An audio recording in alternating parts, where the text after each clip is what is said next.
ፋይዳ አንዱ እንግዲህ እንደ ስርዓት መሬት ላይ በደንብ በሁለት እግሩ እንዲረግጥ ከሚያስችለው እሳቤዎች ውስጥ አንዱ ግልጽነትና ተጠያቂነት ነው።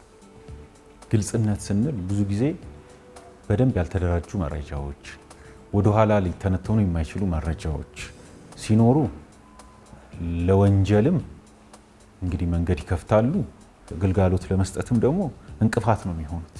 ስርዓቶች ወጥ ከሆኑ፣ ግልጽ ከሆኑ፣ የሚታዩ ከሆኑ የተጀምሮ የት ያልቃል አገልግሎት መስጠቱ ምን የቱ ጋር የሚለውን መለየት ከቻልን፣ ስርዓቶች ከተደራጁ፣ ፋይል ጠፋ ከሌለ አገልግሎት ተስተካከለ ማለት በህብረተሰብ መካከል ያለውን መተማመን መሬት ላይ ማውረድ ከመቻል ባለፈ ህብረተሰቡ ከዚህም በላይ ነው ጥያቄው ዘመናዊ አገልግሎት ነው የሚሻው።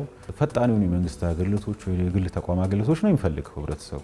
ስለዚህ ያንን ነገር እንግዲህ እውን ማድረግ ይቻላል፣ ምንም ጥያቄ የለውም። አሁን አንዱ እንግዲህ የመሶብ ዋን የአንድ ማዕከል አገልግሎት ነው። ፋይዳ እዚህ ውስጥ ትልቁ ሚናው ምንድነው? ግለሰቡ ማን ነው የሚለውን አይደንቲፋይ ለማድረግና ከተለያዩ ተቋማት መካከል ለሚደረጉ የመረጃ ቅይሮች እንግዲህ አንድ ግለሰብ አይደል እዛ ውስጥ እንግዲህ የሚንሸራሸረው ያቺ አይዲ ምን ትሆናለች ማለት ነው፣ ግለሰቡን በየቦታው እንዲታወቅ ታስችላለች ማለት ነው። እንደ የመግቢያ ቁልፍ ናት ማለት ነው ፋይዳ። መንግስታዊ አገልግሎቶች ውስጥ በተለይ በመሶብ ውስጥ የመግቢያ ቁልፍ ናት።